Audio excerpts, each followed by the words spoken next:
Welcome to the Fantasy Champions Fantasy Football Podcast. What do we got today, Rick? We got our Week 6 starts and sits.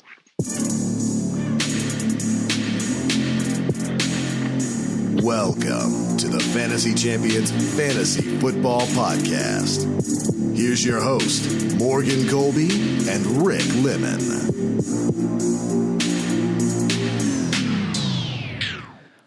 That took like 6 tries. Listen, it's harder. Week 6 than it sounds. starts and Week sits. 6 starts and sits. There's a lot of Week 6 starts and see. sits. You're sounding like you're just completely just Alzheimer'sing yourself right now. You don't even remember where you Listen, are. As you say 7 S's, you just get look, confused. you've done it like a million times, and so you can't be getting on me. Always, I can always hear you. That sounded mad weird. Welcome to the Fantasy Champions Fantasy Football Podcast. My name's Morgan Colby. I got Rick Lemon with me as always. Let's pop in. Rick, What's up, man? we got starts and sits for this particular episode. Then tomorrow we have injury report and news. There is no Thursday night football. Rick told me that before the show, and I was just astounded. Yeah, you were shook. COVID ruining the season. I'm glad we're through the Patriots and the Titans ruining the NFL season in the last 2 weeks. Yeah, I know.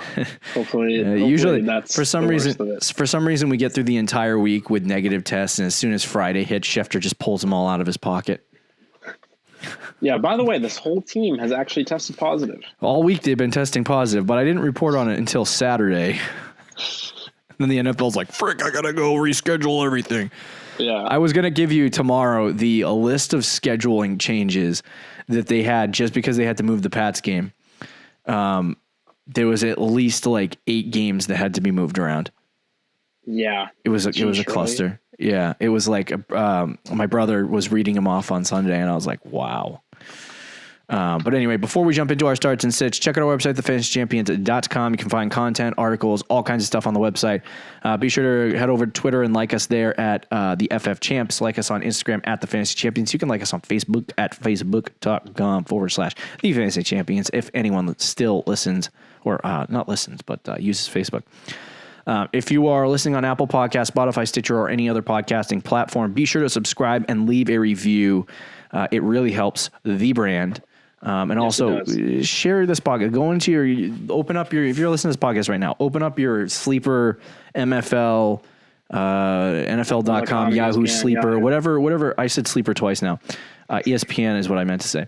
Whatever league you're in, just send a message to your group and just say, this podcast I listen to is great for fantasy advice. Since you're all losing in the league, you need help. You need help. This is what helps me win. Or you can keep it to yourself and win. Selfish. Yeah, I guess so. If you're watching on YouTube, subscribe, click the bell for notifications, like and comment down below. Get us to 1,000 subs on YouTube. Let's jump into our Week 6 starts and sits. We're going to start with our start quarterback and move down the board, or starts and sits at quarterback, and then we'll move down the board. But it was an interesting Week 5. And it's officially in the books. We're recording this episode on Wednesday, so I watched Tuesday night football at 7 o'clock. And, I got to say, I would so much rather have football on at 7. Yeah, me too. Didn't they do that back in the day? See, here's the problem is that if they put it on at 7 in California, it's going to be on at 4. Right. And nobody's going to watch it on the West Coast. So that's why they do it at 8. Yes, unfortunately. But I get to go to bed, be done with football at like 10:30. And you got a solid 8 hours of sleep. It's so true. Rare. But that's, yeah. We're going to have to continue watching football at 11 o'clock until 11:30 at night for the foreseeable future. But I just wanted to say that the 7 o'clock game was nice. Also, A.J. Brown went ham. My guy. Got all of the targets this week. Actually, he kind of scored all his fantasy points in the first quarter. Yeah, early on he did, yeah. Until they just started handing the ball. Oh, what about Derrick Henry just leveling? Was it Josh Gordon? Or Josh Norman, sorry. Josh Norman. Wow, Josh Norman. He just he picked him up and threw him across the field like a rag doll. That was crazy. So funny. The memes came out immediately on Twitter. I know. This Twitter account I follow for betting, betonline.org, I think it's called. They released this GIF of, or just like a highlight of the play over and over again, but with what do they call it? Superimposed heads on each player. So it was like the Jets to Le'Veon Bell throwing him on the ground. I was like, stop. This is stupid. They can be used for everything now. So true. So we're going to give you our starts and sits for the week. Rick, why don't you tell them what the first start of the week at quarterback is? Okay, the first start of the week is, kind of my arch nemesis, but he is a good start this week. It's Kirk Cousins against Atlanta. He has bit me in the butt so many times that it's very hard to trust him. But I mean, you don't want to start the QB 23 this year? Gosh. Yeah, man, totally want the QB 23. So excited. Yay. Yeah, he does have good weeks and bad weeks. Mm-hmm. Unfortunately, when he has bad weeks, it's very bad.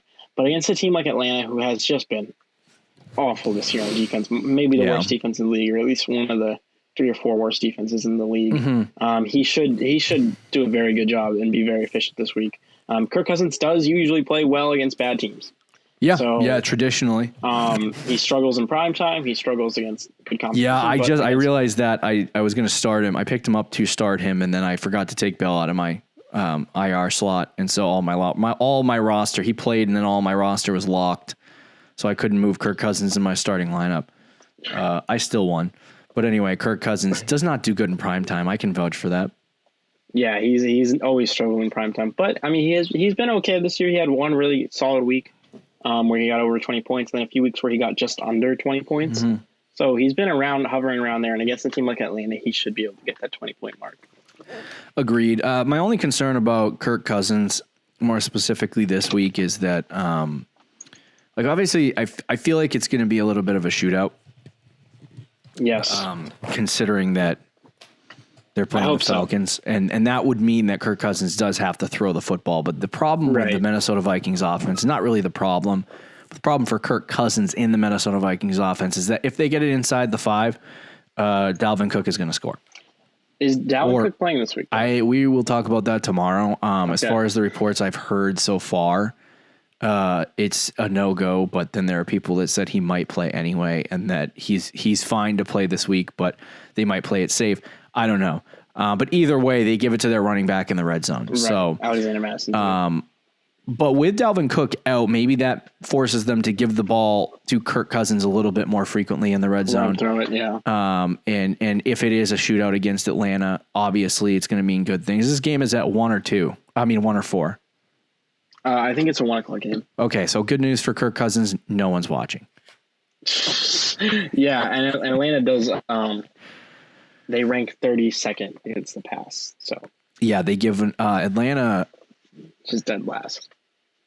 Yeah, they've given up 33 fantasy points per game to the quarterback position. That is insane. The only team that has been actually they're the worst team, but the only team that's close to them is Seattle with 28. So I don't know who's playing Seattle, but yeah, that's horrible.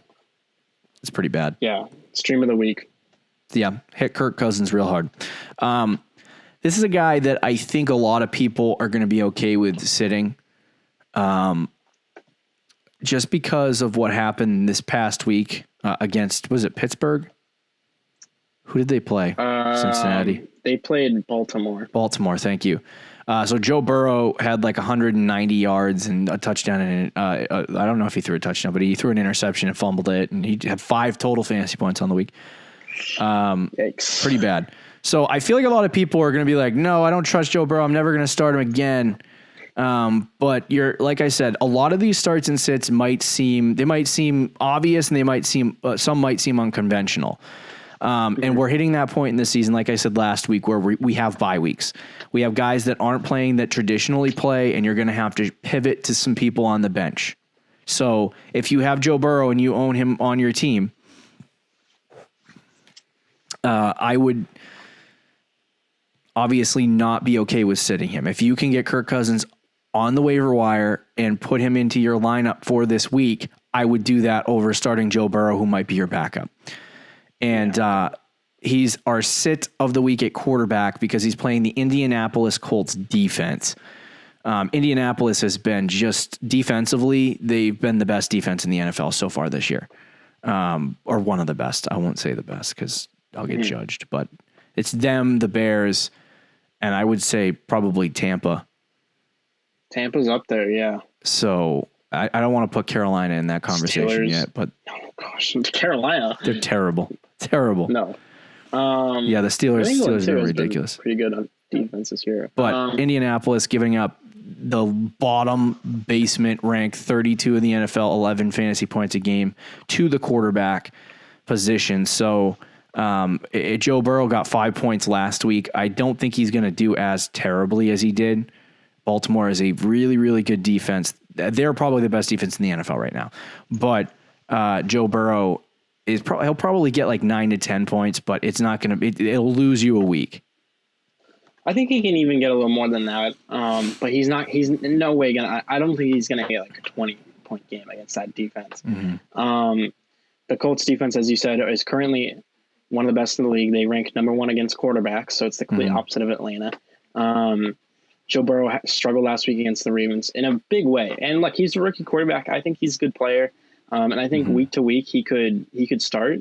But this week against the Colts, last week against the Ravens, those tough matchups, you're not going to want to start a rookie quarterback in Baltimore or rookie quarterback in Indianapolis. Actually, that might have been a home game against Baltimore. But either way, you don't want to start a rookie quarterback against the Ravens, against the Colts, against the Patriots. Like those are teams that you just don't want to play a young player because chances are they're going to struggle. So I wouldn't start Joe Burrow this week. I'm sorry, forgive me. It was 12 and a half fantasy points a game. I said 11 and a half. Oh, geez. Sorry. It doesn't really matter anyway. But what were you saying? I think there will be weeks this season where he can start, but this is not one of them. Yeah, agreed. Let's move to the running back position. Start of the week at running back, Antonio Gibson at the New York Giants. Now, obviously, we had some news about Le'Veon Bell more recently that we'll talk about tomorrow. And me and Rick were discussing fervently before the show who might sign him. So take a lot of these. Take the running back starts and sits as you will. Because if Bell signs with Washington, obviously that changes a few things. Would he even play this week? I don't think he would play this week, but I don't know if I would want to. It would be a decision that you'd have to make going into Sunday, so I don't know that I'd make it like my start of the week. But anyway, Gibson has been improving over the course of the last couple weeks. He's had a sub 40 snap percentage for a majority of the season, with the exception of week 1, I think, and last week. So he's had a steady increase over the last couple weeks, not only in opportunity, but also in snap percentage. So at some point, Gibson's going to take over the full workload and be somewhat like what Christian McCaffrey was. But I looked at some of Christian McCaffrey's year 1 rookie season metrics, because the closest comparison we have for Gibson in the Ron Rivera offense is Christian McCaffrey at this point. But I looked at his rookie season and what he did over the course of the first 5 games and what Gibson did over the first 4 or 5 games. And it's not too far off from what was happening. Obviously, McCaffrey was a first round top 10 pick, right? Is that right? He was like number 9. Yeah, he was something like that. I think 8. I could be wrong, but I think he was number 8 overall. But so obviously Gibson's a 3rd round pick, so he doesn't have that same capital. Right away, Carolina used Christian McCaffrey in a not a large role, but he got a lot of snaps. Gibson has not had that same kind of opportunity, but with the opportunity that he has had, he's been really good in producing the same fantasy point numbers as Christian McCaffrey did over the first couple weeks of the season that year. I don't think Gibson's going to be, he's going to be one of my favorite breakouts next year. I have a list of running back breakouts already, but Gibson's definitely going to be on that list. I think he's going to be really good, but as far as this season is concerned, I think there are going to be weeks where he's really good and weeks where he's just not. Now against the Giants, based on matchup. Very based on matchup. He could have a league winning second half breakout, which would not shock me at all.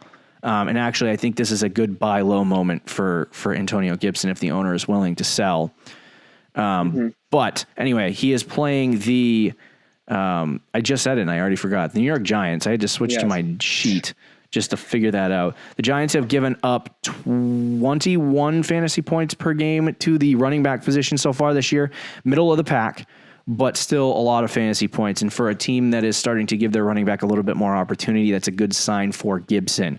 There's going to be opportunities for him to have success. I don't expect him to get like 25, 20 fantasy points, but I would be happy with 12 to 15. Yeah, I think he can easily get that number this week, especially in like half PPR with his receiving game.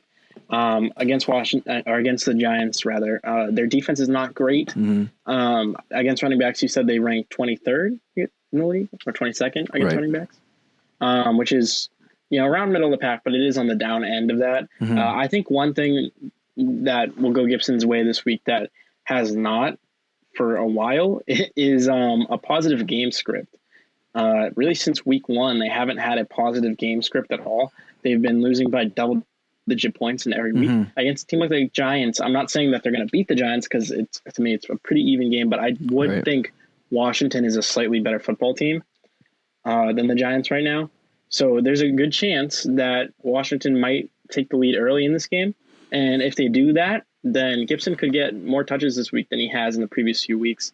And if he does that, then I think he's in line for a big week. I would definitely start him this week. Yeah. I agree. Okay. It sounded like I was going to go very hard into that. You were going to counter, yeah. Yeah, tell me what the sit of the week at running back is. It is any Patriots running back. So really, at this point, I like Damien Harris. I think he had a good week, and they used him in a good way. The problem with the Patriots running backs, though, is they do kind of vary from week to week, meaning they have a new one each week. With Burkhead having a good week, Damien Harris, Sony Michel, who is on IR right now, but even J.J. Taylor, who was an undrafted rookie, had I think 8 or 9 carries 2 weeks ago. So they like to use everybody. James White as well is in that backfield. So if you're kind of relying on Damien Harris to go get 25 carries this week, I wouldn't be completely sold on that, especially if New England has a controlled lead over Denver. They will run the ball, but it'll kind of be a mix between guys. I do think Damien Harris, if you're going to start any Patriots running back, would probably be Damien Harris because he's going to get the most carries, or James White in PPR. But I just wouldn't be 100% comfortable with it if you have better options, obviously. Yeah. I'm about to sneeze. I held it off. Wow. So, yeah, I mean, as far as the running back position goes for the Patriots, like you stated, Damien Harris, love him very much. Sony Michel's on IR right now still, right? Yes. Okay. And then you have the Burkhead and James White. I think the only running back that I would be willing to start this week in a flex capacity would be James White, just because of the pass catching opportunity. Yes. Denver has been just absolutely destructive against the running back position for some odd reason.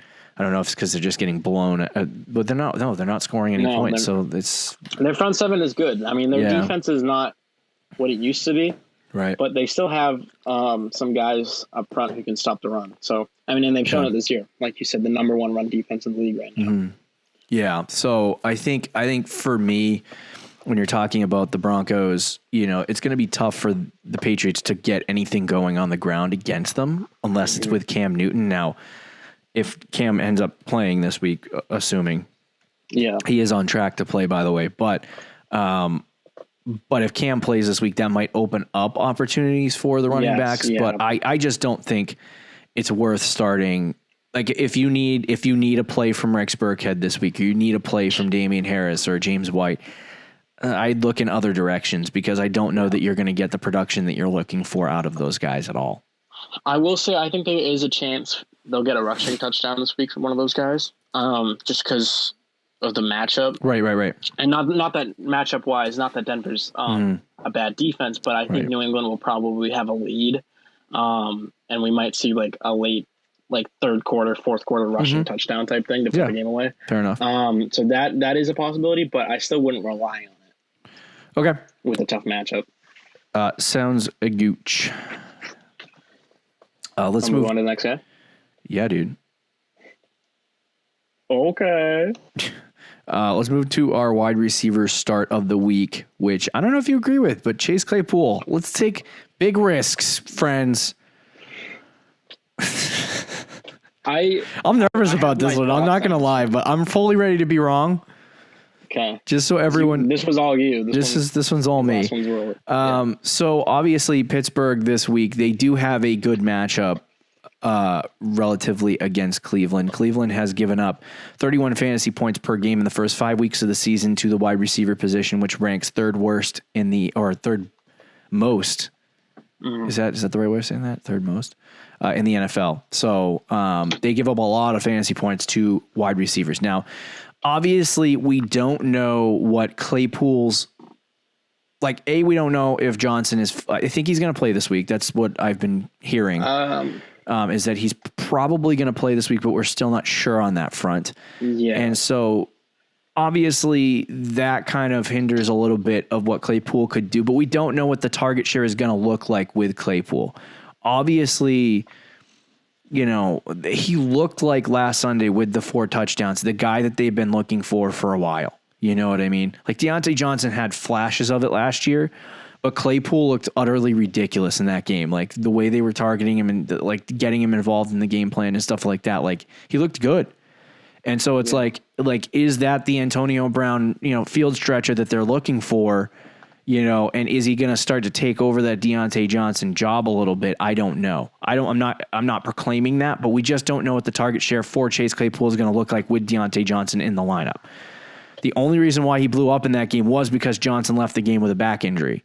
So, obviously Claypool going into this game, I like him against Cleveland. I think they give up a lot of fantasy points to the wide receiver position. Juju's going to get his 8 to 9 targets. If Deontay Johnson plays, he'll get 10 targets or so. But I don't think this is going to be an easy game for Pittsburgh to win. Cleveland has been playing very good offensively in the last couple weeks. So they're 4-1, by the way. My goodness. Finally, Cleveland shows up and no one talks about it. Yeah, dude. So Baker hasn't looked great, but the offense looks a lot better. Well, he looks okay. But if Cleveland's able to score points against Pittsburgh, and they need 35 to 40 passing attempts from Big Ben, I think there's 8 to 9 targets for Chase Claypool in this game. If Deontay Johnson plays, and if Deontay Johnson doesn't, I think he'll probably get what he got last game, 10 to 11. And stuff like that. So, I mean, we'll see what his target share looks like. It could end up being a burger and being 4 games. I'm just be cautious with that situation. But if Deontay Johnson doesn't play, it does open up Chase Claypool because the number 1 corner is probably going to go on Juju. Sure. Yeah. So with my thoughts on this one, I wouldn't be thrilled to start Chase Claypool this week unless Johnson's one of those out. guys is out. Okay. Juju missed practice on Wednesday. Deontay Johnson missed practice on Wednesday, and Eric Ebron missed practice on Wednesday. All 3 of those guys. Okay. Now Mike Tomlin, the entire team. Yeah, literally. Big Ben got the day off too, right? Chase Claypool just gets 25 targets. So according to Mike Tomlin, though, there is optimism that Deontay Johnson's going to play this week. Okay. And I think Juju is also expected to play this week. So, I mean, even if just Eric Ebron is out, though, I would feel a lot more comfortable with Chase Claypool because I think he'd become the guy in the red zone.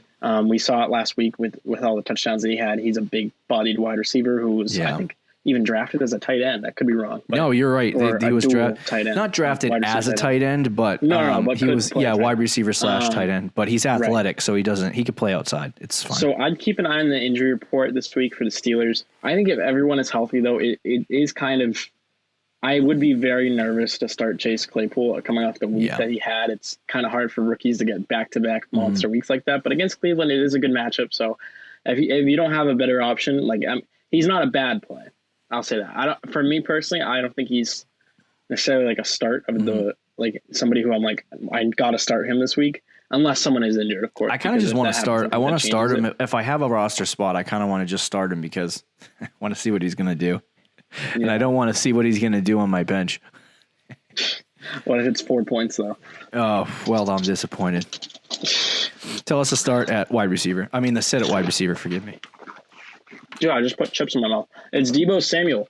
You're eating chips mid-show. I mean, dude, I haven't eaten today. All right, lay off. Yeah, Deebo. The problem with Deebo is he's up against the Rams, who have Jalen Ramsey, who has kind of shut down opponents' number one wide receivers. Yeah. Terry McLaurin last week struggled against Jalen Ramsey. Earlier in the year when the Bills played the Rams, Diggs played good and he had a touchdown taken away, but he wasn't. I think he only had like a few catches in that game. I think he only had like 11 fantasy points. He could have had a bit of a week without a touchdown, but still. Right. So with Deebo going up against Jalen Ramsey, that's just a tough matchup. And the Rams have been very good this year. Yeah. On defense. The Jalen Ramsey that people wanted to see last year is here this year. And that defense has looked a lot better. They've giving up just I don't know the word I'm looking for. But and there's a chance just to add to what you were saying, it's 14 fantasy points a game to the wide receiver, which ranks worst in the NFL. Yes, or so they've been very good against the pass. It's a tough matchup. I'll say that. Yeah, it's a tough matchup, and I think Jimmy Garoppolo right now is questionable. He was a full participant in practice on Wednesday. I would think he's going to go. Sign. But he's been battling that injury and against a Miami team, which is much improved from last year, but still isn't anywhere near being a playoff team, I think. Just absolutely dominated the 49ers, and both quarterbacks kind of struggled. So the quarterback play right now is very questionable for the 49ers. So I wouldn't be confident in starting Deebo at all this week. The only other thing I want to do both tight ends in a minute. Okay. But I just wanted to note on Deebo, he did not have a great week last week. No one in that offense really did that great with Jimmy Garoppolo just being an absolute garbage can. And Deebo had 3 points. But I think with Deebo going into his third game, I think you can start to look at him as somebody that might be the breakout that you were looking for. I just don't think it's going to happen this week. Changing the show notes mid show. You screwed it up, didn't you? Wait, no, you had Jonnu Smith as our start, which by the way is our start of the week at tight end. You had him. Yeah, I'm playing himself. He's playing himself. Tennessee Titans. Yeah. All right. So I just changed it for you. All right, let's go through Jonnu Smith. 15 seconds. Go.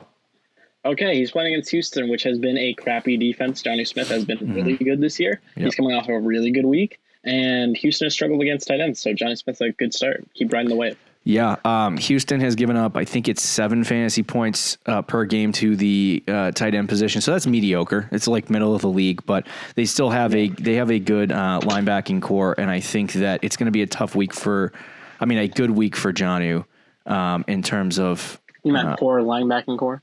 Poor linebacking core. It's going to be a good week for Jonnu. He's had a good target share, and he's been able to see. This is what happens when I speed my mind up. I start saying the wrong thing. It's hard to not alone. Yes. But anyway, so Jonnu is definitely a good start this week. He's been consistent, and I love Jonnu. The tight end sit of the week is Austin Hooper against Pittsburgh. We talked about Pittsburgh having one of the best defenses in the NFL so far this year. They have given up a total of 5 fantasy points a game to the tight end position. So if you're looking for an L and you need a tight end, Austin Hooper is not the guy you want. Yeah, Hooper's been playing pretty well last 2 weeks. It looks like he's finally getting his role with Cleveland, but this week against Steelers is just not the week for him. That'll do it. Tight ends, wicked fast, shooting from the hip. Yeah. That'll do it for the Fantasy Champions Fantasy Football Podcast. Tomorrow we got injuries and all of that sorts of good stuff. The news, too. Don't forget that. So check out our website, thefantasychampions.com. Follow us on Twitter, @TheFFChamps, on Instagram, @TheFantasyChampions, and we'll talk to you on Friday, Fantasy Champs. Later. Thank you for listening to the Fantasy Champions Podcast. Make sure you subscribe on iTunes and YouTube and follow us on Twitter @TheFFChamps.